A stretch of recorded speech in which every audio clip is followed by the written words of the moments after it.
Азан сөйлей. Хәзер без сезнең игътибарга атаклы язучыбыз Гаяз Исхакыйның «Остазбикә» дигән хикәясен тәкъдим итәбез. Аны Россиянең атказанган артисты Әсфар Шакир укый.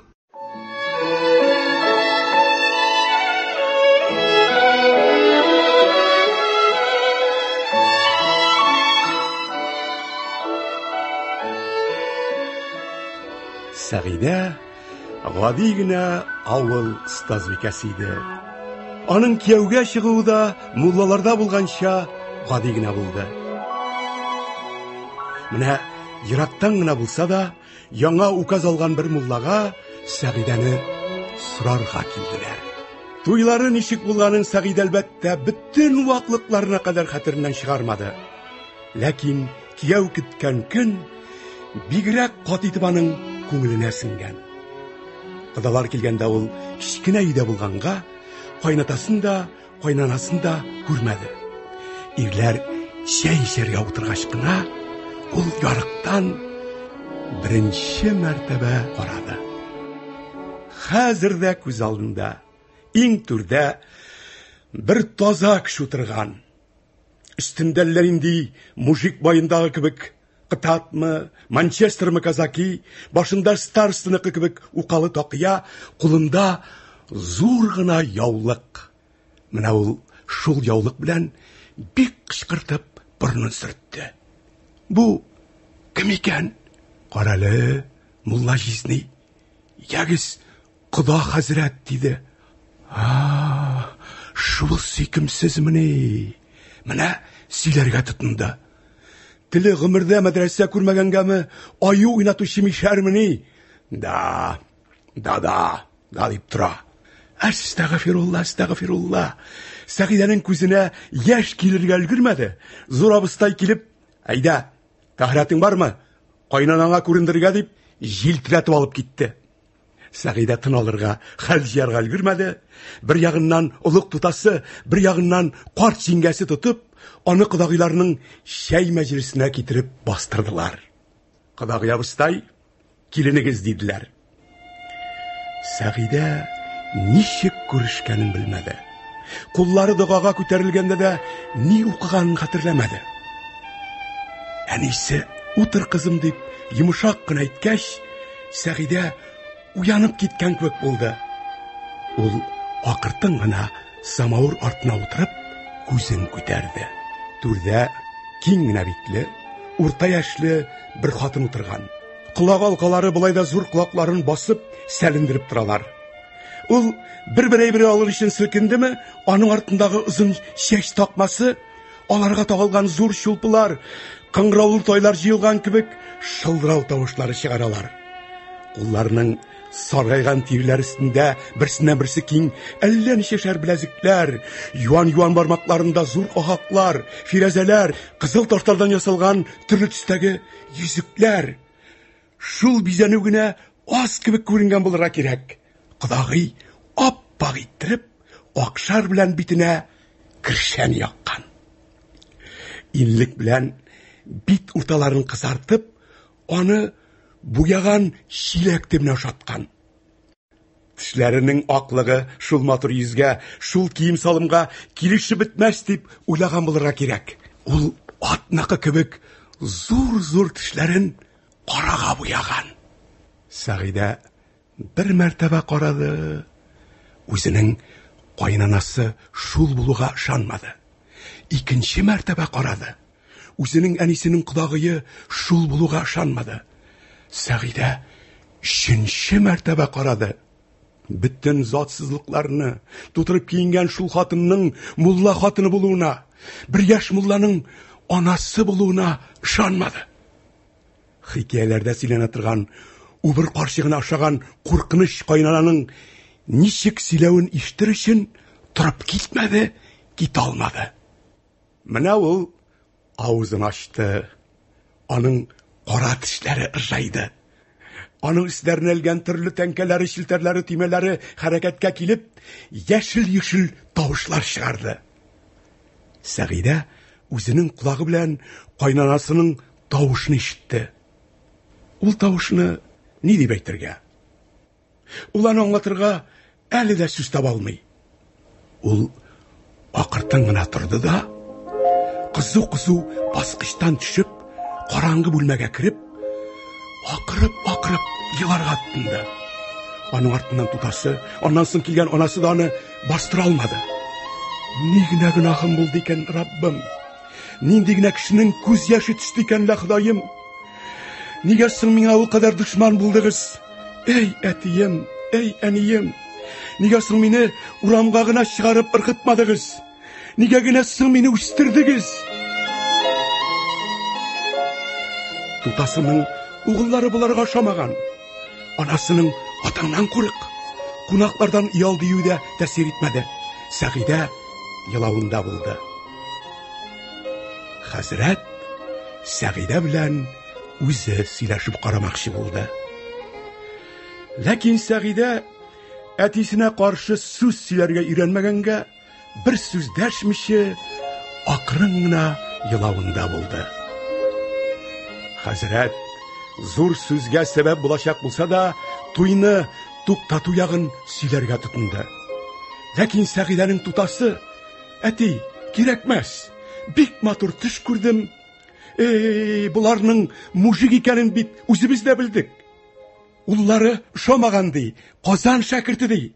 Сабыр ит, Сәгыйдә. Алла теләсә бөтенләй уйламаганча чыгар" дип, димли башын әйләндергәч кенә, Сәгыйдә күңеленнән ышанмаса да, "Беткән баш беткән" дип, туйны туктатмасыннар дидертте. Никах мәҗлесе дә шактый салкын үтте.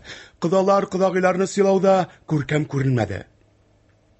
Икенче көнне Сәгыйдә иртәдән үк ап-пак балавыз кебек агарып, гомерләре бергә үтәчәк иптәшен көтәргә тотынды. Менә кыңгырау тавышы ишетелде. Атасы, анасы, агасы, җизнәсе барысы да салаватлар әйтеп капка төбенә киттеләр.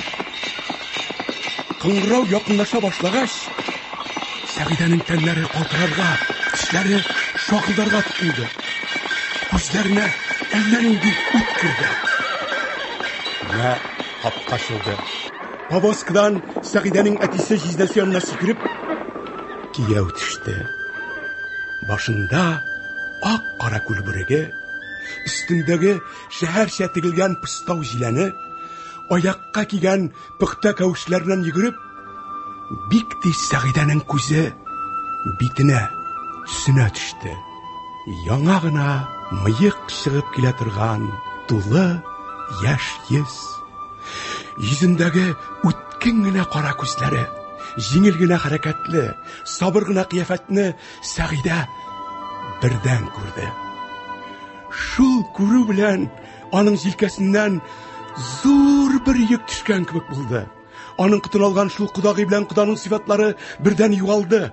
Аның күңелендә зур өмет, җылы өмет туды.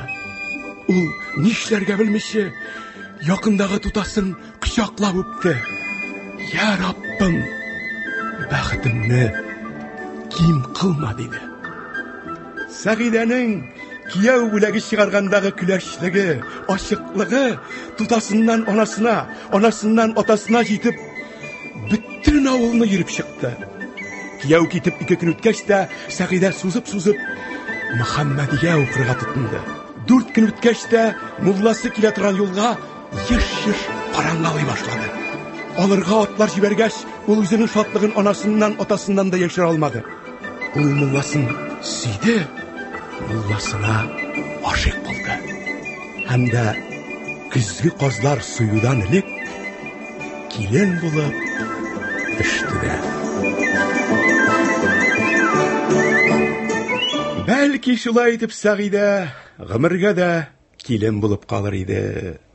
Бәлки гомергә дә ул шул хезмәтчеләр ашата торган, сарыклар карый торган, сыерлар сава торган, карт белән карчыкның кымганнарыннан җылы суны бушатмый тота торган асрау да булып калыр иде.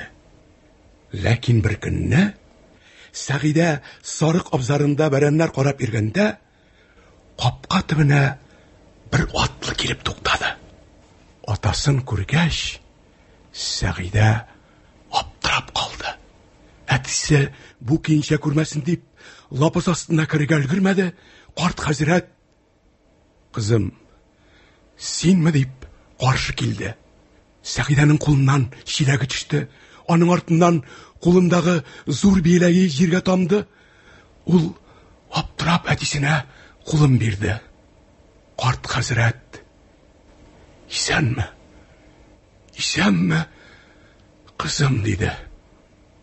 Аның ике күзеннән агып киткән яшь бөртекләре сакалы мыегы янына каткан карлар янына килеп туктады.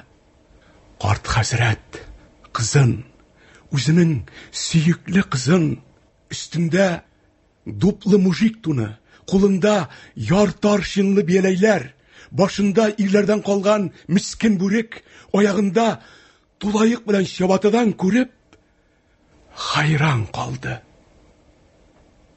Ул тагы әллә ни әйтергә теләсә дә, күзеннән яшьләр тәгәрәгәнгә бер сүз дә эндәшә алмады. Сәгыйдә дә бу уйланылмаган кунакка көтелмәгән кыяфәттәр туры килүеннән аптырап калды. Хәзрәт акрын гына тавыш белән: "Мулла Вахид каясын, кызым?" диде. "Алар әти, әвен суалар." "Алай икән, кызым. Син әвен суарга чыкмадыңмы ни?" Аның күзеннән тагы ике бөртек яшь тәгәрәде. Мулла Вахид икенсез кайта алмады. Ул да кайнатай хәзрәткә чабатадан, билдә алъяпма булган кыяфәттә чырап ялды, хурланды. Вахид акшамга барганда хәзрәткә хәлләрен аз гына аңлатты. Акшамда карт хәзрәт үзе имам булып укытты. Ул мәчеттәге мәхәллә картлары белән күрешеп: "Җәмәгать, минем сезгә йомышым бар иде. Җәмәгать, мине таный торгансыз. Мин сезнең кодагыз, яңа остазбикәгезнең атасы Хәйретдин мулла булам. Сезнең авылга 4нче кызымны кияүгә бирдем. Җәмәгать, мин кызымны Мулла Вахидка биргәндә, анасы да, кардәш кабиләбез дә, авыллары кара, укыган, хезмәт итәчәк остазбикәгә мохтаҗлар, дин өйрәтер, намаз ниязга алыштыр дип уйлаган идек. Мулла Вахидта бер сүз юк. Гыйлеме бар, истикамәтендә, ир вазифасын белә. Ләкин җәмәгать, мин кызымны монда Рәхим мулланың сарык абзарын тазартырга бирмәдем." "Хәзрәт, бездә гаип." "Юк, сездә гаип түгел. Монда безнең Куда хәзрәттә гаип. Менә быел яшь муллагыз яңа муллага йорт-җир кирәк дип, сез ил картлары гышырыгызны аңарга бирергә кирәк иде. Ул менә кичкенә булса да йортлы җирле булыр иде. Үзе мәдрәсәгездә укытыр иде. Җәмәгате кыз балаларыгызны сабакка йөртер иде." "Хәзрәт, шулай иттек бит. Карт хәзрәт бит. Аңарга дигәнне барбер үзенеке белән бергә куйдыртты. Без бит, хәзрәт, ата белән угыл арасына керә алмыйбыз." "Җәмәгать, менә ничек кенә булса да мәчет тирәсендә муллага бер йорт алырга кирәк иде." Картлар үз арада яңадан гышырларын җыеп, 100 пытлап арыш язылдылар. Мәчет күршесендәге бер генә иле булса да, шактый зур җирле Шәмсетдиннең йортын сатып алырга да булдылар. Һәм икенче көнне үк Шәмсетдиннең йортын сатып та алдылар.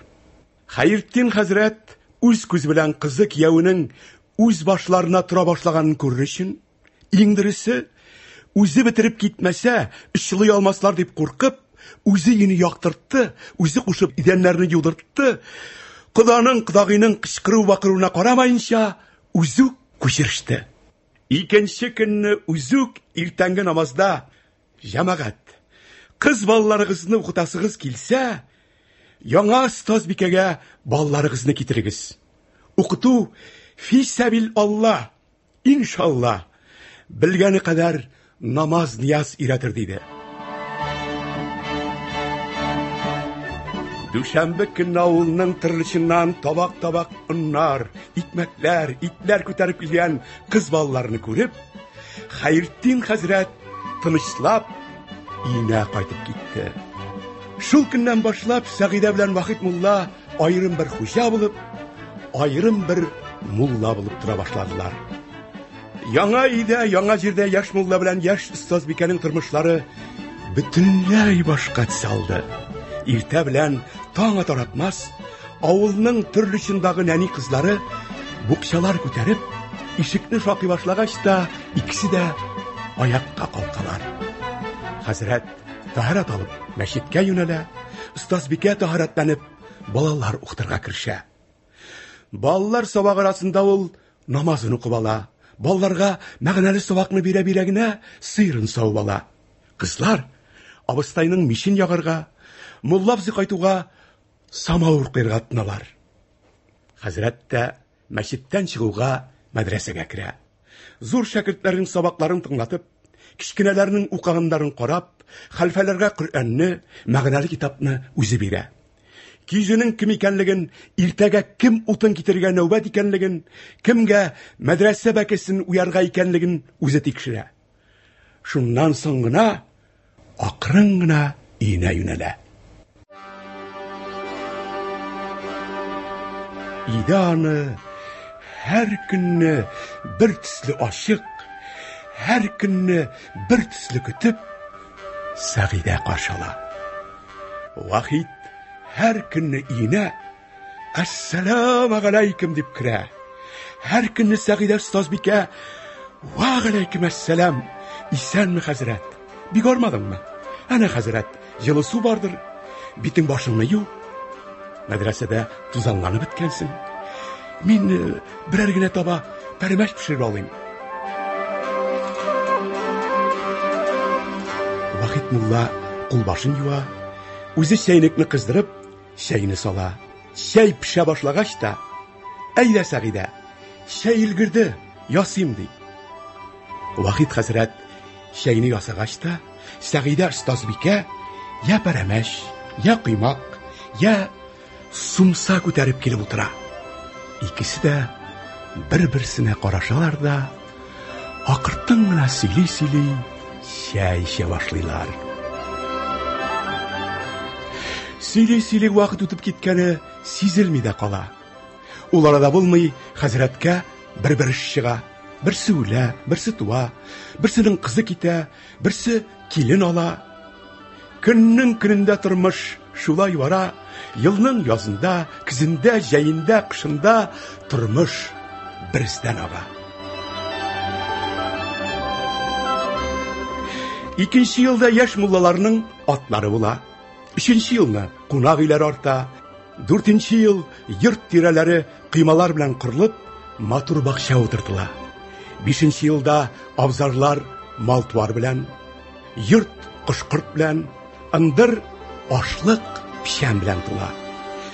Yaş mulla bilen yaş Ustazbike bütün kişileri bilen mahallege hizmet iteler. Mahallede bütün ihlas bilen mullalar muhtaçlık kurmesin deyip, gışırını, fitrını, gur sadakasın, nefil sadakasın taşıgına atıralar. Gün ötkenin, gımır uzganında sizmeyinşi de rahatlanıp, bir-birsin uluklap, kadirlep, birisi için ikincisi ularga hazır bulup, sıyışıp, gımırını ötkereler.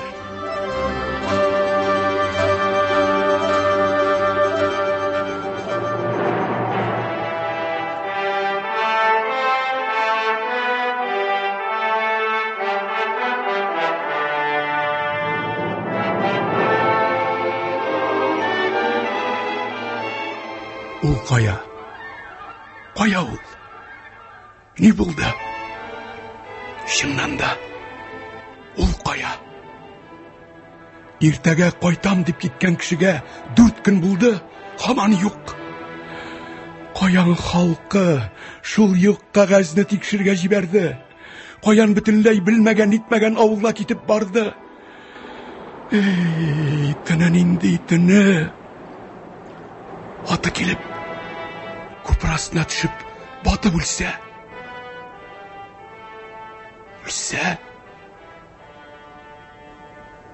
шул сөз аның бүтін тәнін, жанын үштіп жіберді. Ул қатты, пішті, тирләді, туңды. Ул өлсе, шыннан да, ул өлсе, ауызымнан жел алсын. Шул Вахид хәзрәт, Сәгидә белән менә 8 ел бергә торган хәзрәт үләме? Ул ни дигән сүз? Ул мөмкинме? Сәгидә аннан башка бу дөньяда тора аламы? Яши аламы? Ул үлсә, минем кемем кала? Ул бөтенләй миннән югаламы? Бөтенләй. Берни калдырмый. Бір уғылым болса иде. Шул сүз, шул мәғәнә аның бүтін йөрәгенә кіріп отырды. Балалы буласы килү, үзенең уғлын күрәсе килү шул кадәрле көчле булды ки, хәтта хәзрәт үлсә дигән суалны да оныттырды.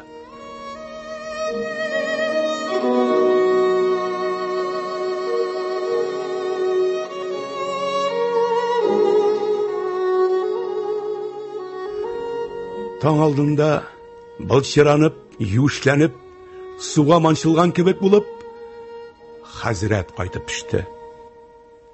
Моңарга кадәр дә анасыннан, туталарыннан балагыз гына юк. Тормышыгыз бик матур дигән сүзне ишеткән булса да, Сәгидә аларның мәгънәсен хәзерге кебек аңламаганга әһәмият бирмәгән иде. Менә хәзер ул мулла хатыннарыннан сорап, әллә нинди дуалар укырга тотынды. 40 көнгә кадәр меңәрдән салат мөнҗия укыды. 7 атнада 7 мәртәбә Коръән хатым итте. 7 газизгә 7 ясин чыкты. Гынах булса да дип, имчләргә күренде. Бер карчыктан шүлмәк салдырды, бер хатыннан тыслатты. Күрше авылның керәшен хатыннан ырым ясатты. Шуаш хатыннан китергән әллә нинди ырымлы икмәкне бисмилласыз ашады. Әллә нинди бер маҗадан китерелгән ширкәү шәме табызган ширкәү суында эчте. Алла бирмәде дә бирмәде. Бала сагыну белән өметсезлектән туган бер хис Сәгидәнең йөзендә әллә нинди бер кайгылы сызык сызды. Аның табигате йомшарды, бизрәде.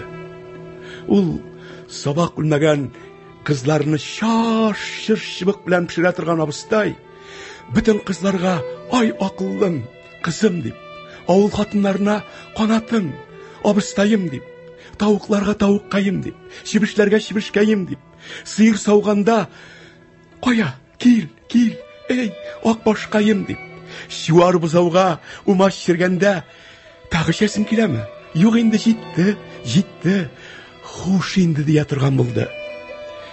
Бер кардәш кабила кунакка килсә, ул бөтен гомерен шуларның баласы артыннан йөгерүгә сарыф итте. Ул үзе йоклатты, үзе кыендырды, үзе уйнатты, сөяргә тотынса, баланы елатмаенча туктамады. Элгәре Вахид хәзрәт Сәгидәнең шул сагышына каршы читтәрәк торган кебек күренсә дә, бик тиздән ул да шул сагышка кушылды.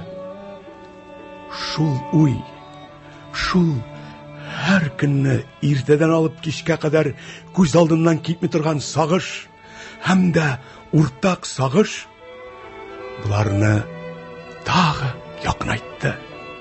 Бер-берсенең кыйммәтен тагы зурайтты. Менә бер көнне Сәгидәнең бер тутасы, кияүе, балалары белән килеп төште. Сәгидә кунакларының үзләреннән битәр балаларын кадерләде. Мулла җизниләре әллә никадәр уенчык алып кайтты. Апалар һәммәсенә яңа күлмәкләр, яңа кәләпүшләр кигезде. Аш вакыты булдымы, үзе утыртып, үзе ашатты. Кич булдымы, үзе яткырды. Хусусан 4 яшьлек Әхмәт исемле бер бала аларның икесенең дә bütün диккатларын тартты. Алар кунакларны җибәрмәскә теләп, кыстап йөдәп беттеләр. Балаларны калдырыгыз дип сорарга тотындылар. Күп балалы баҗа белән тута Әхмәтне калдырырга өйрәнсә, үзләренә биргә дә булдылар. Һәм дә Әхмәтне калдырып та киттеләр.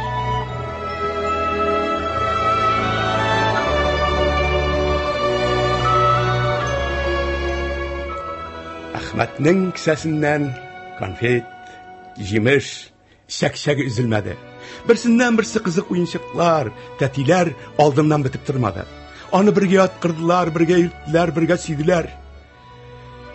Ләкин Әхмәт әллә нигә көннән-көн күңелсезләнде. Ул тик торганда еларга тотынды. Аны уенчык та кызыктырмады, тәмле конфетлар да куандырмады. Апасының җизнәсенең йомшак сөюләре дә тынычландырмады. Бала көн акырды, төн акырды. Ахырдан ишләре бозылып, авызларыннан силәгәйләр агып, тәмам авырга тотынды. Сәгыйдә белән Вахид кеше баласын үтерәбез дип котлар очты. Вахид хәзрәт төндә белән ат җигеп, исән вакытта Әхмәтне илтә китте. Сәгыйдә Әхмәттән калган уенчыклар, әйберләр, ватык чинаяклар янында бик узак утырып елады.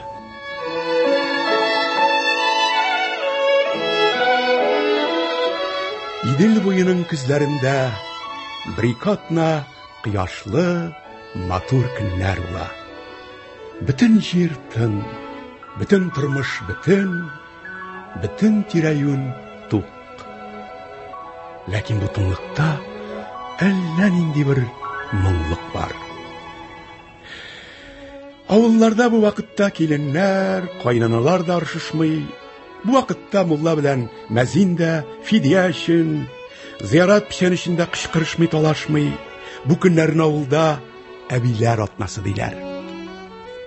Менә шундый карчыклар атнасына кергәч, хәзрәт белән остазбикәне кунакка чакырдылар. Беренче көннең төнне Казаннан килгән Үлмәс исемле абыстай: Сәгыйдә, мин синең яныңа ятам. Чөнки мин ялгыз ятырга өйрәнмәгән диде дә, йомшак кына тавыш белән: Мин остазбикә ирләрне яратам диде. Бик яхшы, иреңне сөю китап кушкан эш. Юк, остазбикә, син әйткәнчә түгел. Менә бу ирем минем өченчесе. Мин аңарга хатын аерылтып чыктым. 2 баласы бар иде. Үземнең дә ирем бер кызым белән калды. Менә хәзер бу иремнән туйдым. Бәлки аның белән бу килешем актыгыдыр диде дә Сәгыйдәгә сүзеп карады. Шуннан ул акыртын гына тавыш белән 3 ир арасындагы аермаларны сөйләргә тотынды. Хикәяләре сөйләнеп беткәч, Сәгыйдәгә карап: Сезнең остазбикә балагыз булмый. Хәзрәтеңнәнме, синнәнме диде. Сәгыйдә кызарды, бүртенде. Ул аптырап кына: Алладан диде. Үлмәс бераз елмаеп: Менә остазбикә бала күрәсең килсә, насип булса, Казанга бар. Үземә кунак булып төш. Һәммә эшеңдә ярдәм итәрмен. Ирнең үгие юл, остазбикә диде. Син ни сөйлисең? Астагфирулла. Авызыңнан җил алгыры диде дә Сәгыйдә калтырана юмарланып ятты. Иртән уянып киткәч, аның башына иренең үгие юк. Хатынның үгие бармы деген фикер төште.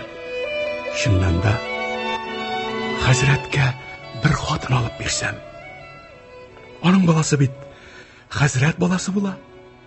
Хәзрәт баласы бит минем балам була. Хәзрәткә хатын алып бирү. Аңа салкын су сипкән кебек булып китте. Юк. Мәңгегә юк. Иртә белән чәйгә утыргач, Вахит мулла Сәгыйдәгә карап, син әллә авырыймсың? Әллә нишләп агарып киткәнсең? Юк, хәзрәт. Күршемдә бик юнсыз бер хатын бар. Шул төне буе әллә ниләр сөйләп, йокымны калдырды. Шуннан да үземә көндәш алып бирсәм. Көндәш? Әйе. Көндәш алып бирсәм. Ул хатын, әлбәттә хатын түгел, кыз. Шул кыз бик матур, түгәрәк алма кебек балалар бирә. Ул хәзрәтнең баласы була. Ул бала Сәгыйдәнең баласы була. Хәзрәтне өйләндерергә дигән уй аның күңелендә үсте, ныгыды, birikте, тамырланды, берләнде, яфрак ярды. Бик узак эзләгән авыруына дару тапкан кеше кебек, Сәгыйдә тынычланып, рәхәтләнеп китте. Менә ул Сәгыйдә үзе яучы булып бара. Зөлфия абыстай самауыр куеп чәй янына утыргач, мин бит Зөлфия абыстай Галимәне бик яхшы бер урынга сырарга килдем.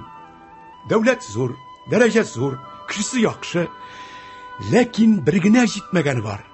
Көндәш өстенә. Кемгә соң ул абыстай? Үз хәзрәтемә? Абыстай, син үзеңә көндәш алмакчы буласыңмы? Мин соң абыстай, үзеңдә укыган кызымны ничек иттереп сиңа көндәшлеккә бирим? Ләкин кызны бирергә разый булалар. Менә туй, никах та укылды ди. Менә кияү алырга килделәр ди. Кияү алырга? Аның күз алдында бердән bütün яшь гомер, бергә үткәргән bütün матур минутлар үтте.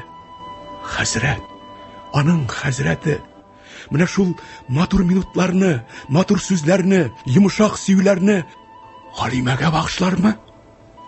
Аның бугазына әллә ни тыгылды.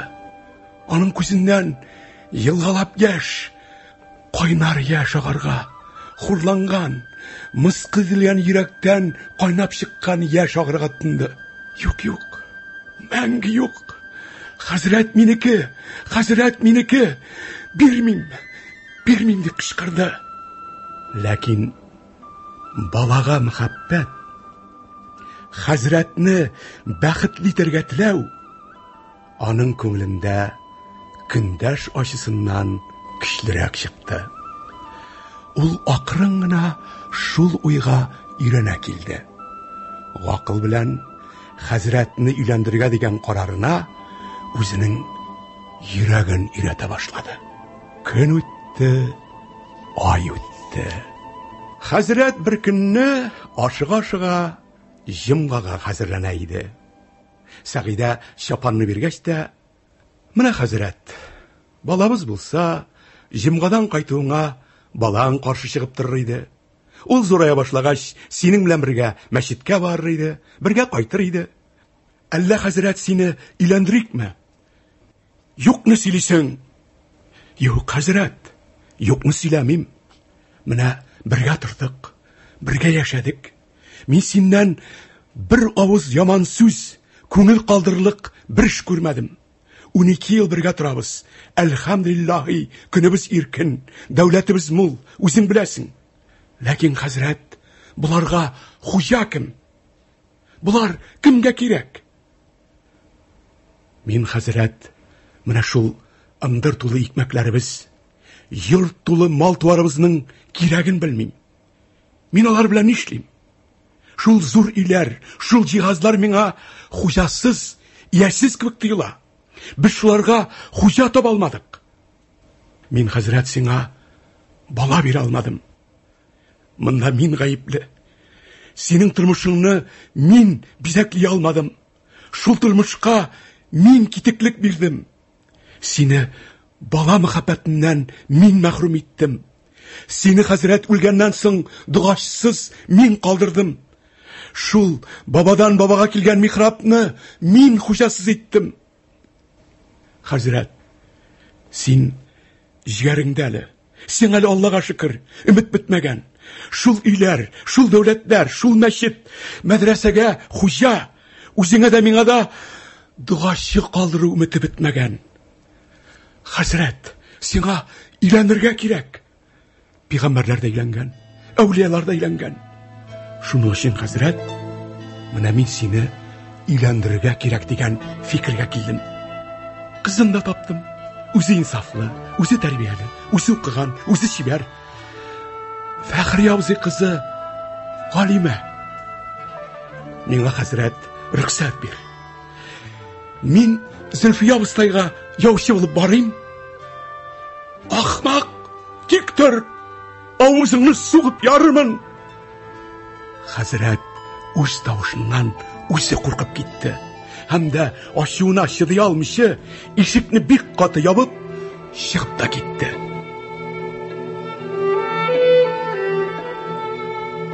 Бер көнне хәзрәт әллә нишләп үлек күмгән җирдән суык тидереп кайтты. Икенче көнне намазга чыга алмады. Өченче көнне җомгага да бара алмады. 4-5 көннәрне хәзрәт ятактан тормады. 6-7 көннәрне хәзрәт кайната хәзрәтне алдырды. Күрше авылдан берничә мулланы чакыртып, васият язарга кушты. Фидиясен әйтте. Бурычларын чыкса түләргә сума күрсәтте. Шуннан калган йорт җирен, мал туарын, бөтен дәүләтен Сәгыйдәгә яздырды. Ләкин Сәгыйдә: "Хәзрәт, мин синсез нишлим? Мин аның белән синсез нишлим? Хәзрәткәем, миңа калдырма" дип ялнырга тотынды. Менә мәхәллә картлары күршегә керделәр. Хәзрәт авыру тавыш белән: "Җәмәгать, сезнең каршыгызда гөнаһым зур. Имамлык вазифасын үти алмадым. Мине Аллаһ Тәгалә алдында тоткар итмәгез. Мине кичерегез. Миннән мәхәллә халкы бәхил булсын. Хәзрәт, авылыбызны яктырткан идең. Мәчетебез, мәдрәсәбезгә нур керткән идең. Инде хәзер безне калдырып китәсең. Михрабыңны кемгә калдырасың? Михрабыңны кемгә калдырасың? Шул михрабта менә 111 ел бер нәселнең балалары имам булып килделәр. Инде ул буын үзелә. Вахитның баласы юк. Вахитның китапларын бабадан атага, атадан балага калып килгән китапларны да калдырырга шәкерт углы юк. Вахитның дәүләтен, мал туарын, йорт җирен калдырырга да углы юк. Вахитның әнкәңне тыңла, әнкәңә итагать ит дип, васият итеп калдырырга углы юк. Юк. Ул бөтен көчен җыеп Сәгыйдәгә карады. Бу хатын бөтен барлыгын миңа бирде. Бөтен тормышымны җмах ясады. Хәзер менә мин үләм. Моңар ни калдырам? Моны кемнең каравына тапшырам? Теге вакытта аның сүзен тыңлаган булсам, бәлки аның хәзер бер углы булыр иде. Шул 7 буыннан килгән михрабның иясе булыр иде. Менә әллә ни булды? Вакытта үзенең углын күрәсе килү. Менә шунда, хәзер үзе яткан түшәк янында углын күрәсе килү туды. Бу хис бөтен тирә-юньне каплады. Бөтен мәсьәләләрне оттырды. Бөтен кешеләрне, якыннарны томалады. Аның күз алдына бала күтәреп Галимә килеп басты. Ул саташа башлады. Углы белән, Сәгыйдә белән, Галимә белән саташа башлады.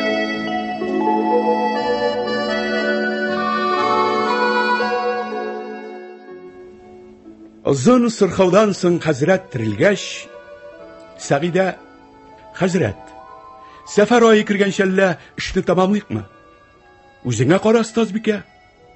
Мин соң, хәзрәт, алай булса, яучы булып барыйм. Соң Зөлфия абыстай әле ишаннан кайтканмы?" "Әйе, кайткан."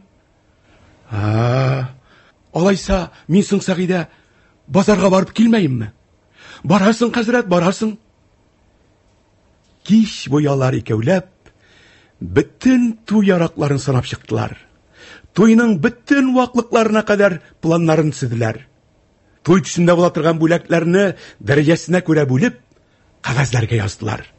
Шулар өчен кирәкле булган бөтен акчаны да бергә санадылар.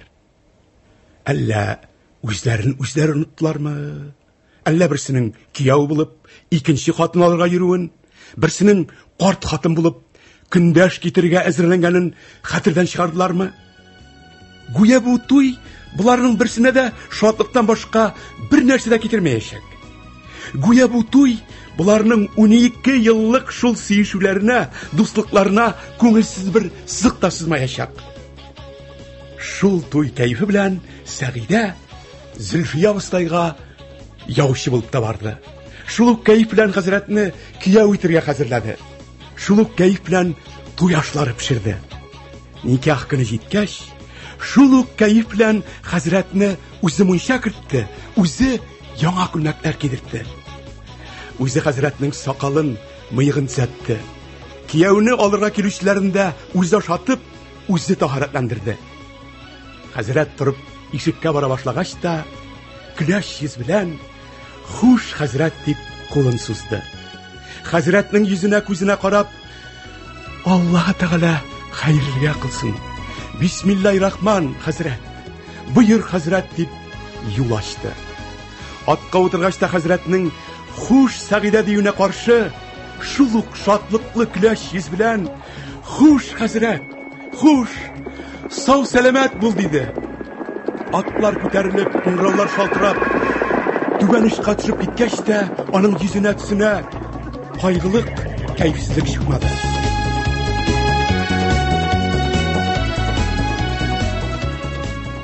Гади көндәге кебек, ул акшамнан соң иләрен җыештырды.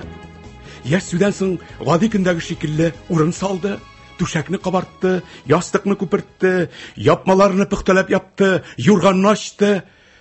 Хәзрәт ята торганча иттереп, ястыкның мамыгын теге якка таба төртте.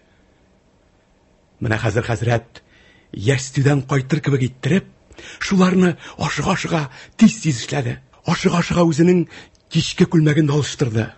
Ләкин ни өчендер ул шул урынга якын килә алмады. Ул 12 елда беренче мәртәбә шул урыннан суыклык хис итте. Беренче мәртәбә шул урынның ят икәнен, бөтенләй ят икәнен сизде. Беренче мәртәбә бөтен йөрәген, бөтен тәнен суык, зәмһәрир суыгы тотты. Тәне өшеде, җаны сыкрады, күңеле ташыды, йөрәге ярылырга җитте. Ул урын янындагы намазлыкка утырып, кулын күтәрде. Ике күздән мөлдерәп ага торган күз яшьләрен туктата алмавын, кайгыга, сабырсызлыкка булмасын дип, Аллага ялбарга, ялнырга тотынды. Шул ук намазлыкта ул йып та китте. Шул ук намазлыкта бер уянып, бер калкып, ул төнне кичерде.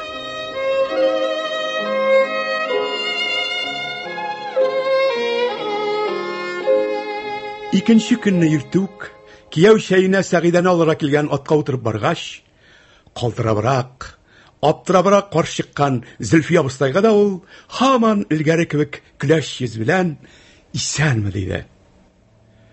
Хәзрәт бикәчли торган өйнең ишегенә җиткәч кенә, аның аяклары Юк, шул өйгә, шул минем бәхетемне алган өйгә кермим димәкче булды. Аның күзләре шул 12 еллык үземнеке генә булган хәзрәтемне башкаларның кулында, кочагында булганын күрергә теләмим димәкче булды. Сәгыйдә тагын көченчиде. Бисмилла итеп ишекне ачты. Аның күзләре Галимәнекенә чырарга йөрмәде. Галимә иелеп, башын бөкте. Йөзен яшерде. Хәзрәт туп-тур иттереп Сәгыйдәгә карарга батырчылык кылмаса да, Сәгыйдә һаман шул көләч йөз, һаман шул хәтта тавыш белән "Исәнме, хәзрәт" дигәч, ул акыртын гына күзен күтәрде. Сәгыйдә кара сыманрак күлмәк киеп, кара өстендә ак бизәкле яулык бәйләгән. Йөзе балавыздан ясаган кебек ап-ак, күзләре ут кебек яна. Аларның төпләре тәмам биткән, упкынга әйләнгәннәр. Хәзрәт, "Исәнме, Сәгыйдә" дип, калтырый-калтырый гына күрешергә кул сузды. Сәгыйдәнең суык кулын алгач, ул аны өшетте, дерелтәтте. Сәгыйдә чәй янында хәзрәт белән бик матур сөйләшкән кебек, Галимә белән дә бик йомшак, бик шәфкатьле кыланды. Чәйне тәмам итеп күрешеп чыкканда да, икесенә дә бәхет, сәгадәт теләгәндә дә үзенең төсен дә, йөзен дә үзгәртмәде. Падишах кебек улуг, фәрештә кебек шәфкатьле көндәшкә каршы Галимә дә дошманлык, көндәшлек хисе били алмады. Хәзрәт бикәчләүне бетереп, Галимәне өйгә төшергәч тә, Галимә мулла хатыны булып китеп, мәҗлесләргә йөри башлагач та, bütün эшләр, bütün хәрәкәтләренең Сәгыйдәгә ияргәнлеге бетмәде. Шунсы гаҗәп. Галимә аналыкка чыгып, бала тудыргач та, хәзрәткә дә, Галимәгә дә чын ана Сәгыйдә булып урынлашты. Ул гына да түгел, балалар үсә башлап, беренче сүзне әйткәндә, иң беренче әннә дигәнне Сәгыйдәгә эндәште. Зурая башлагач та bütün балалар чын әни Сәгыйдә дип ышанып, Галимәгә бик озакка кадәр әни дияргә базмадылар. Аңлый башлагач кына көчләнеп әни дип бирсәләр дә, аны һәр вакыт икенче дәрәҗә әни итеп йөрүдән котыла алмадылар. Балалар күбәйде, йорт-җир бала белән тулды. Бала тәрбиясе, бала мәшәкате хәзрәтнең дә, Сәгыйдәнең дә bütün тормышын тутырды. Алланың биргән бер елында Галимә абыстай я бер кыз, я бер угыл багышлап торса да, хәзрәт үз кулы белән мәдрикә дәфтәренә исемен атасы Вахид, анасы Галимә дип язып торса да, ул үзен үзе һаман бер хатынлы иттереп хис итте. Бер хатынлы иттереп уйлады, бер хатынлы иттереп торды. Галимә һәр вакыт бергә булса да, Галимә хәзрәткә дә, Сәгыйдәгә дә матур балалар багышласа да, әллә ничек ул хәзрәткә хатын булып, баланасы булып күренмәде. Ул шунда җарияме, кәнисәкме, әллә нәрсә генәме булды да калды.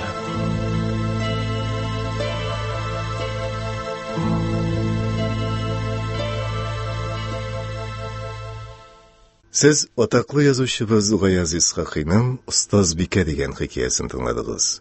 Аны Әсәр Шакир укыды. Тапшыруның режиссеры Әлфинур Хисами.